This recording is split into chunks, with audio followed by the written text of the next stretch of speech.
Well, we sure have spent a lot of time and energy trying to write the equation of a tangent line. And you've probably had tangent lines coming out your ears. You've seen tangent lines in your sleep. But now, we got to ask ourselves the question, what is a tangent line useful for? Is it really good for anything?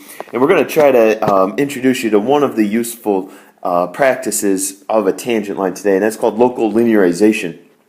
And basically what's going to boil down here tonight is we want to be able to use tangent lines to approximate difficult functions. And a good word for approximate is to simply estimate. We're going to get an answer that's very close, and there are certain times as engineers where we don't need a super precise answer. We just need a very, a good estimate or a good approximation. Okay, I'm going to introduce you to a picture that's pretty overwhelming at first, but if we break it down into smaller pieces, I think it'll actually come together and make real good sense. And this is basically the picture that I'm going to visualize as we're solving the problems later on to kind of give what we're doing some meaning and to make it more fruitful, so to speak. But all I want you to do right now is to begin, as you begin your sketch and you've got your axes drawn, is we're going to draw this function f of x right here. And, that's not too bad. I actually traced it pretty good. So we'll call him f of x. And then what we wanted to do is we picked a random point C. And we decided, I want to draw a tangent line, a line tangent to f at that particular point. And so this right here is called the point of tangency. Just a fancy phrase that we have, the point of tangency. And so what we've done is, what you'll notice is that tangent line stays really close to the curve. I mean, in fact, they intersect perfectly at that one point. And then as I deviate away from point C, the curve and the line stay pretty close to each other within this interval. And because they're staying so close to each other, their y-coordinates are virtually identical. Now you'll notice as I go further and further away from the point of tangency, the separation between the two graphs gets greater and greater and greater. And that's what we're going to focus on today. More specifically, we're going to say that we're going to pick a point off of C, just a little ways down the line, and we're going to say, what if I wanted f of C plus h, but f was a really hairy function, and plugging a number C plus h into that function was obnoxious and undoable. We'll say, we'll plug it into the tangent line, which is a linear function, and it's easier to number crunch and manipulate. Well, here's the true answer that we're shooting for, and here's what the tangent line would tell us. And what you'll notice is it's pretty close. Okay, the gap between those 2 points is the error that's involved. And as long as the error stays pretty small, we're going to be happy. But anyway, let's cut to it here. I got this sentence down here, and it says we find the tangent line at a point, and we use this equation of the tangent line as an approximation. Okay.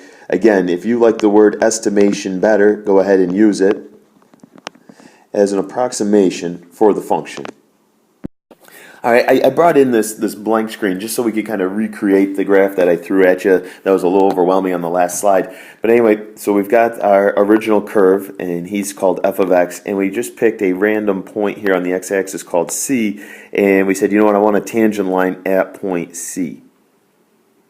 So in order to write the equation of that line, I needed a few things. I needed the y-coordinate, of course, which is going to be f of C. So the ordered pair is C comma f of C. At that little point right here. And, my big goal is to write the equation of that line, so I'm going to come up with the slope, which is going to be f prime of C. So all together now, I'm going to say y minus f of C equals f prime of C, quantity x minus C. So that obnoxious thing is the equation of my tangent line right here. And if I solve for y, I'm going to get y equals f of C, which is kind of like my starting y value, plus f prime of C times the quantity x minus C. Okay, so this is what we call local linearization right there. All it is a glorified version of the tangent line. The only thing special we did is we did solve for y, and the y values that the tangent line produces is going to be very close to the y values that the original function produces. All right, before we have our discussion about air and we fill in these blanks and so forth here, I want to get just another picture on our paper just so we're crystal clear about who C is and who X is. All right, so here's f of x. And what I'm going to do is I'm going to pick a random point C here. So let's say that's C. And I wanted to draw a line tangent to the curve right there. All right. And so C represents the point of tangency, f of C is the y-coordinate, and f prime of C is the slope. Well, what we've got here is, let's say we picked a random x value down here and we wanted to approximate, what is the value of x, and then the separation between the two curves would represent the air. So let's go ahead and fill in these blanks up here. Basically, the closer x is to C, and remember C is the point of tangency. Oops, there we go, something like that. Okay, the more accurate our approximation is. In other words, the air gets smaller. So in other words, we're going to kind of put some limits on how far we let x wander away. We want to stay as close to C as possible. If I pick these points right here, x sub 1 would be better than x sub 2, and x sub 2 would be better than x sub 3. Well, here's my favorite question to address, and I think it's a very useful question, and it's a question that shows up a lot on the AP exam, and they basically say, does our tangent line over or underestimate the given function? And based off all the pictures that I've shown you so far tonight, every tangent line we have in our notebook underestimates the function f of x. For instance, let's see, so we basically had this kind of a function, and our tangent line did this, and so the tangent line underestimated the actual value up here. The way that we're going to tell is we're going to examine the concavity of f of x. In this particular case, you notice that f of x was concave up, therefore the tangent line underestimated the actual function's value. Whoa, what am I spelling? Okay, underestimated. However, let's flip that scenario around. Let's maybe draw a function that's concave down. And you'll notice, as long as we're concave down, it doesn't matter whether I put the tangent line here, maybe I put it on top, maybe I put it off to the side over here. In those situations, the tangent line is guaranteed to lie above the curve. And so we would say, therefore, if f of x is concave down, therefore the tangent line is guaranteed to overestimate the actual function's value. So it's really all about concavity. Whether the curve's increasing or decreasing has no bearing on the or underestimation of the function. It's all about the concavity. Well, we've been dabbling in trying to set this up, and we're ready to take a look at an example of what we might see tomorrow in class or on a future quiz or test. And our first example says, let's find the local linear approximation for this function. Basically, what you need to understand is that this phrase right here, all they're saying is write the equation of a tangent line. That's all it is. It's nothing new. It's just some new vocabulary. And now they use a little different notation. They use x sub 0 to say our C value, okay, aka the point of tangency. So all I'm going to do is I'm going to say, well, if the x-coordinate is 1, then the y-coordinate, as I plug it into the function, is also a 1. And the derivative looks like it's 3x squared, so therefore my slope is going to be a 3 by the time I substitute a 1 into there. Put this all together, I've got y minus 1 equals 3 quantity x minus 1. In other words, we're going to clean these up a little bit today. Think 3x minus 2. And what's going to happen is we can now use this equation to approximate, things like, what's f of 1.1 or what's f of 1.2 or what's f of 0.9, because, 1.1, 1.2, or 0.9 are all really close to the point of tangency. Just to recreate what we've done so far here, here's what f of x looks like, x cubed, and, there's x equals 1, so here's our tangent line that we just created, and we're pretty darn close to that function. As long as we stay in the neighborhood of x equals 1. I would not want to use this tangent line to approximate, f of negative 2. You know what I'm saying? Because negative 2 is over here, and the two functions are, well, yeah, they shouldn't be very close to each other. They typically aren't. It'd be a poor approximation. Okay, our next example, they want us to find the local linear approximation for the function y equals 1 over x. That y there, you could just pretend that that's an f of x. Don't let that scare you.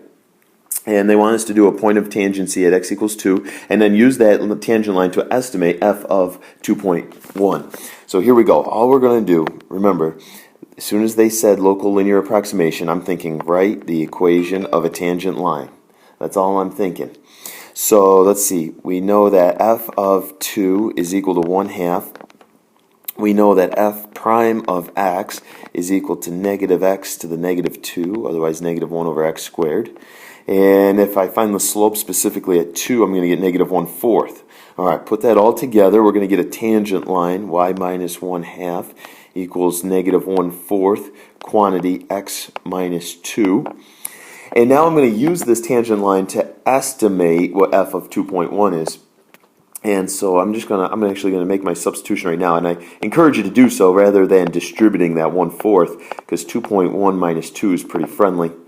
Y minus 1/2, and this is very typical number crunching on the non-calculator section. They're going to expect us to be able to do this. The 0.1 that I got is really 1/10. So what does that give me? I've got negative 1/40th plus 1/2, which would be 20/40ths. So I'm estimating, I'm getting what here? I'm getting y equals 19/40ths.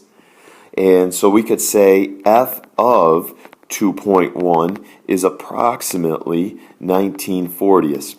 Visualizing what we've done here, if I graphed the function 1 over x, it would look like this in quadrants 1 and 3. We could say x equals 2 is right there. And you'll notice this tangent line is crazy close to that curve, especially at 2.1. So our approximation is great. Now, because the function's concave up at that moment, our approximation is an underestimate based off of the concavity of the original curve.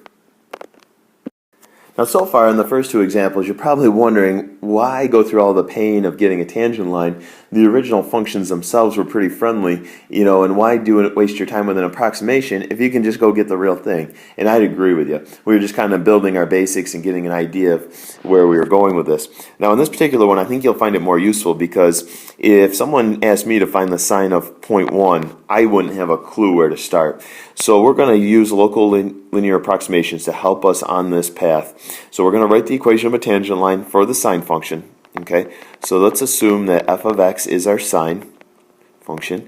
And let's say we want to do a point of tangency at 0, because 0 is extremely close to the 0.1 we're attempting to approximate.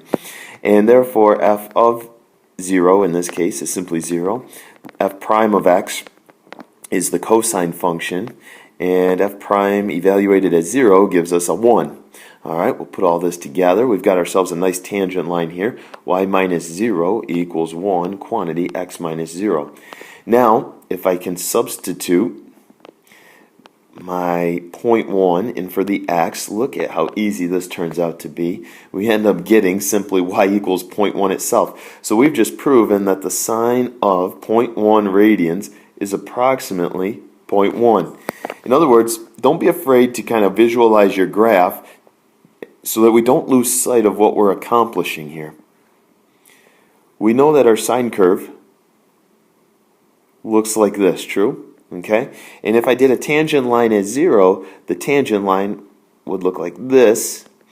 And so we've chosen 0.1, and you'll notice how tight the tangent line is to the curve around x equals 0, which just indicates what a strong predictor or what a good approximation this tangent line is going to be for that sine curve, as long as we stay close to the point of tangency, which we did. And so we can say with great confidence that the sine of 0.1 is very, very close to 0.1 itself. And it's a slight over estimation because of why. Why is this an overestimation? Well, because the curve at x equals 0.1 is concave down, and therefore the tangent line lies above and creates a slight overestimation.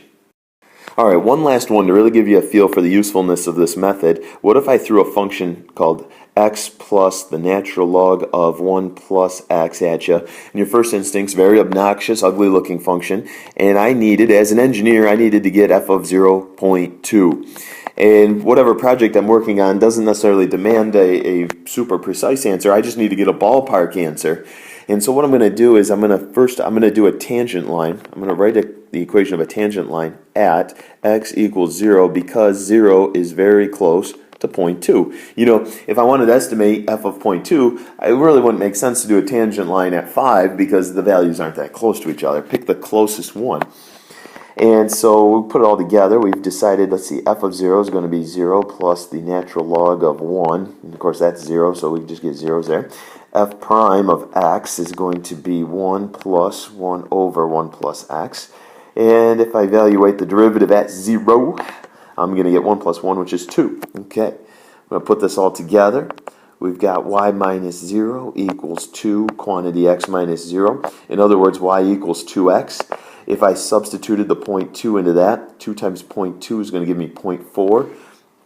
And so I can say with quite a bit of confidence that f of 0.2 is approximately 0.4. And I don't have this graph readily available, but we could certainly calculate the second derivative without too much pain in order to determine whether the curve is concave up or down when x equals 0.2, and then make a decision about whether 0.4 is an over or an underestimate. So, well, I hope we had some fun tonight. I hope it wasn't too hard. I hope I didn't overcomplicate a relatively easy topic, and we'll test it out tomorrow and give it a run. See ya.